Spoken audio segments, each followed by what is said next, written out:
주식 투자 심플하게 충분하게 스텝스.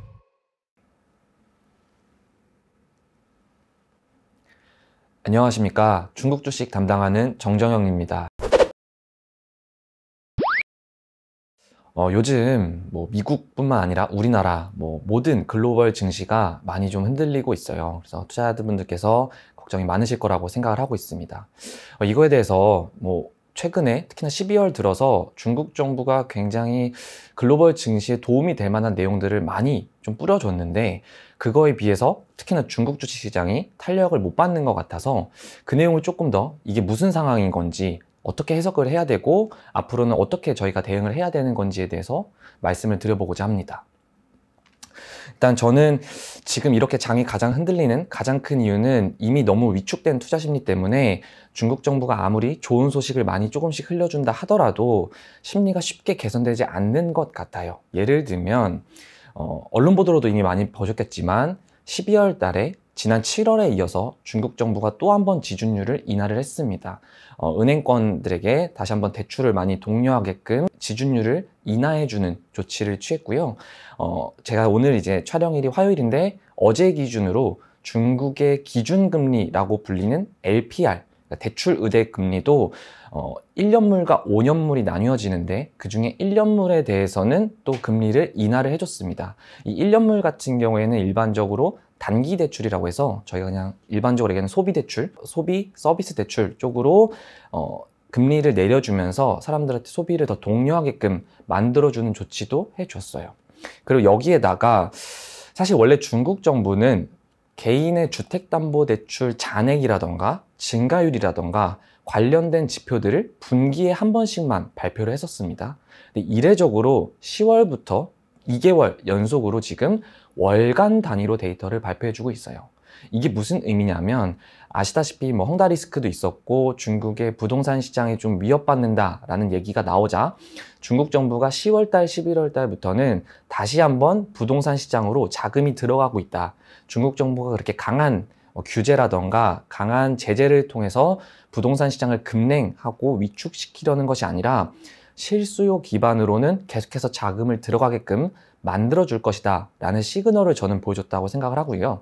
그렇기 때문에 원래는 9월달까지 한번 3분기 기준으로 발표가 되고 12월까지 기다렸다가 내년 1월이나 2월 초에 데이터가 발표돼야 되는데 이제 시장이 좀 불안하다고 여기는 것 같아요. 중국 정부가. 그러다 보니까 이례적으로 월간 데이터로 바꿔서 발표를 해준 겁니다. 그래서 실제로 9월달, 10월달, 11월달 이렇게 3개월의 잔액 데이터가 나왔는데 월간으로 계속해서 증가하는 추이를 보였고요. 그래서 시장을 최대한 안도시키겠다라는 정부의 의지였습니다.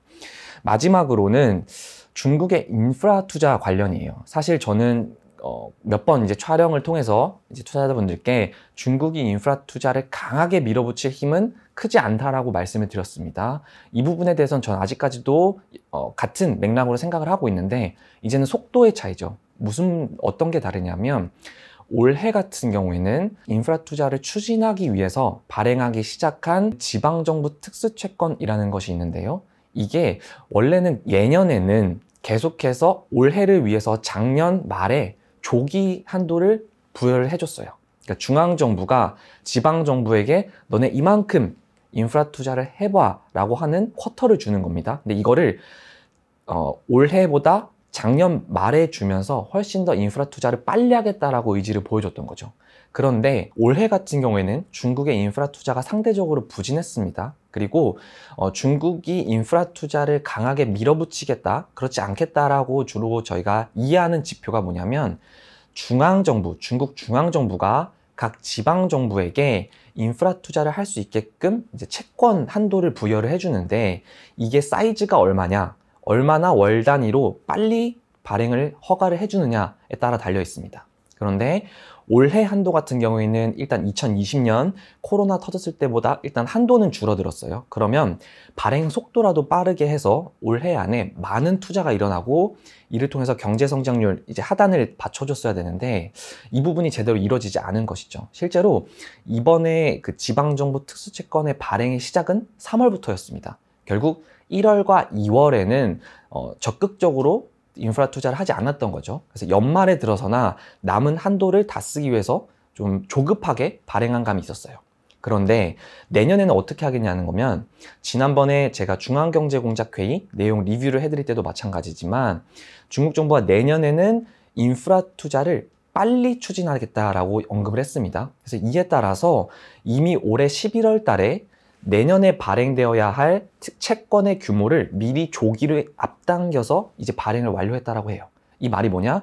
결국 조기에 자금을 빨리 형성을 해서 프로젝트만 있다면 바로 자금을 투입을 하고 투자가 이루어지게끔, 프로젝트가 계속 땅을 파고 뭐 건설을 하든 도로를 짓든 하는 인프라 프로젝트를 가속화시키겠다라는 개념으로 해석할 수 있습니다. 즉, 방금 말씀드린 것처럼 이렇게 네 가지, 중국 정부가 경제라던가 증시라던가 뭔가 안정화시키고 최대한 변동성을 줄이고 불확실성을 최소화하려고 하는 노력이 있었음에도 불구하고 사실 주식시장은 크게 반응하지 못했어요. 그게 저는 제일 큰 우려이자 제일 큰 이유는 오미크론 변이 바이러스라고 생각을 하고 있습니다. 방금 말씀드린 건 중국 정부가 계획경제 안에서 컨트롤할 수 있는 범위였고요.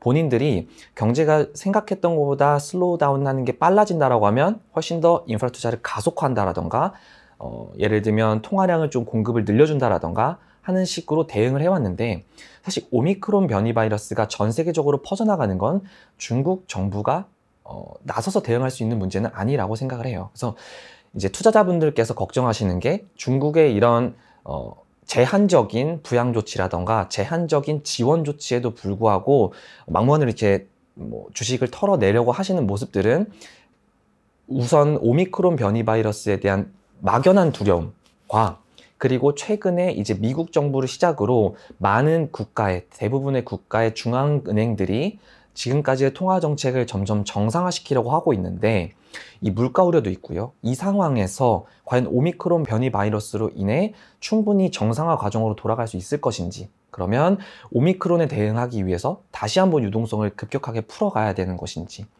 물가는 정말 계속해서 고성장을 하고 있는데 높은 수준으로 유지가 되고 있는데 돈은 더 풀어도 되는 것인지에 대해서 너무 복합적인 이슈가 많다 보니까 투자자분들이 일단은 지금 내가 많이 들고 있는 종목들, 많이 들고 있는 업종들, 그리고 생각보다 밸류에이션이 높아졌다라고 평가받는 업종이나 종목들에 대해서는 좀 많이 소극적으로 변화하신 것 같아요. 그래서 지금의 주식시장이 많이 흔들린다라고 보고 있고요. 특히나 중국도 마찬가지입니다. 비슷한 흐름이 나오고 있는데요.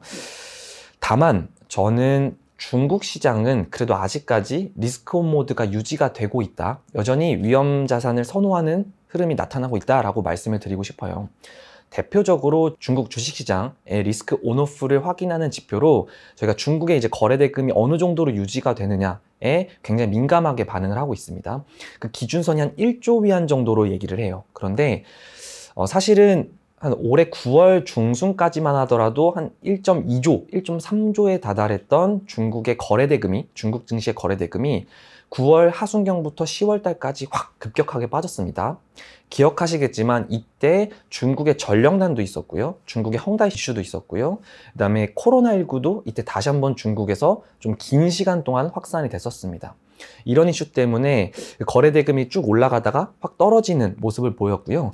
그런데 10월 달부터는 다시 완만하게 올라가고 있는 상황입니다.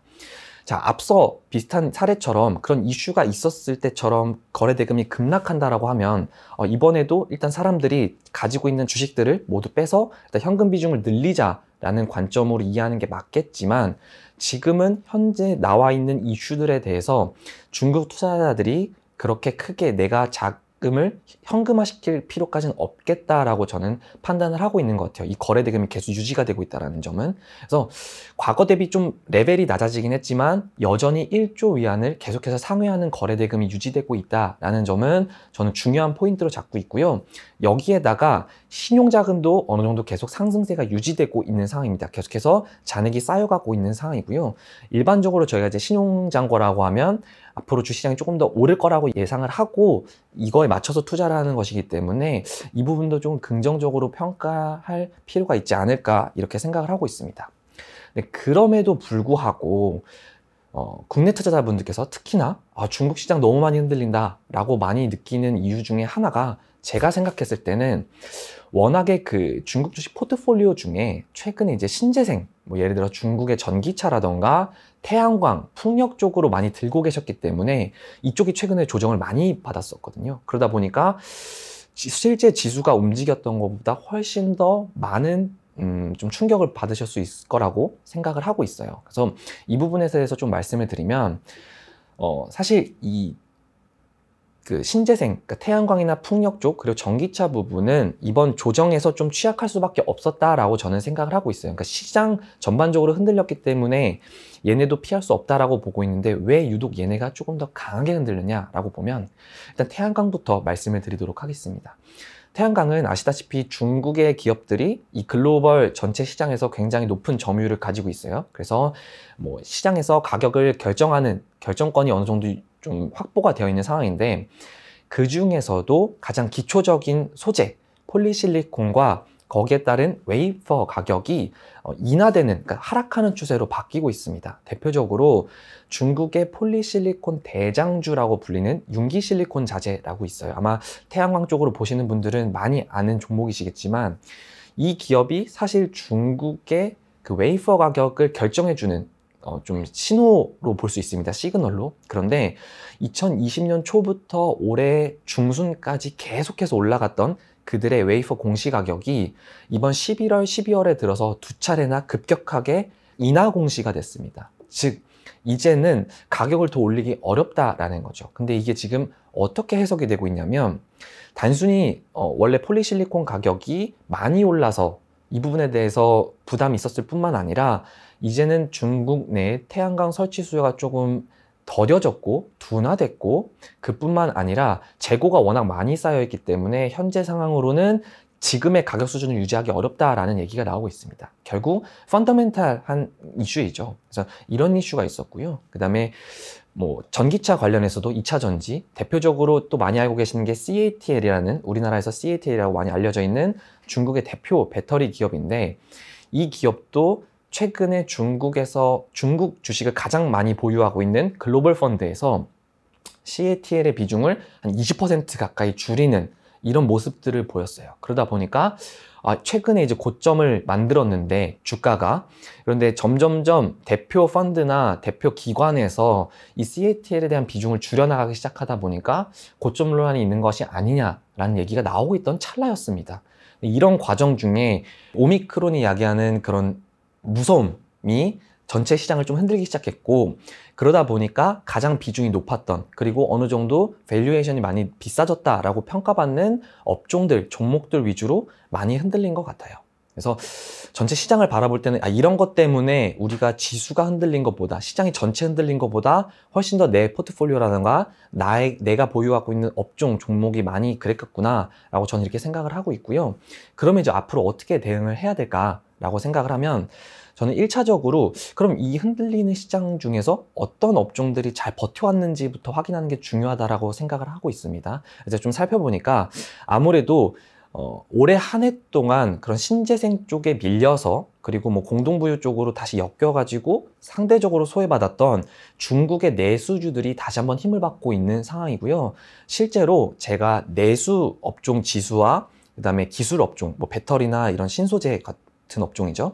그 업종들의 지수를 비교해 보니까 점점점 내수 지수 자체가 이 기술 지수를 아웃퍼폼하는, 수익률을 상회하는 모습들을 점점점 보이고 있는 상황입니다. 특히나 이렇게 변동성이 커지는 상황에서는 아무래도 방어주로 평가받을 수 있는 내수 업종 위주로 조금 더 저희가 단기적으로는 관심을 가질 필요가 있다고 보고 있고요. 그래서 아까 말씀드린 것처럼 시장에서 아직 시장 참여자들이 이 주식을 빼고 현금화하는 모습들이 보여지지 않고 있고, 여전히 주식시장 내에서 계속해서 섹터 로테이션을 하고 있는 상황이기 때문에 지금 저희가 해야 될 것은 돈을 빼가지고 가만히 기다리고 있는 것이 아니라 이 섹터 조정, 섹터 로테이션에 맞춰서 대응 전략을 짜는 것이라고 생각을 하고 있습니다. 그래서 여기에 맞춰서 본다라고 하면 단기적으로 올해 말까지 아마 이런 노이즈가 지속된다, 특히나 오미크론 이슈가 어느 정도 계속 유지가 된다라고 하면 중국의 소비 업종 위주로 좀 눈을 돌리셔서 이쪽으로 단기 압축하는 방식의 전략이 어느 정도는 효과적이지 않을까, 저는 이렇게 생각을 하고 있습니다. 그래서 남은 기간 동안 이제 연말이 얼마 남지 않았는데요. 남은 기간 동안 포트폴리오를 압축하고 최대한 중국 내수 업종으로 방어를 하시면서 끝까지 좋은 수익률로 올 한 해를 마무리하시기를 바라도록 하겠습니다. 네, 오늘 내용은 여기까지고요. 혹시 다른 질문사항이라던가 궁금하신 내용 있으시면 댓글로 말씀 부탁드립니다. 널 한눈에 알아봤어. 내 투자 성과를 한눈에 척. 나 주식 꽤 하는데? 한눈에 비교하니 완전 편해. 혹시 승우? 그렇게 우리의 만남은 시작되었다. 이렇게 갑자기 훅 들어오시면 갑자기 훅 필요한 게 돈이니까. 주식 투자 심플하게 충분하게 스텝스.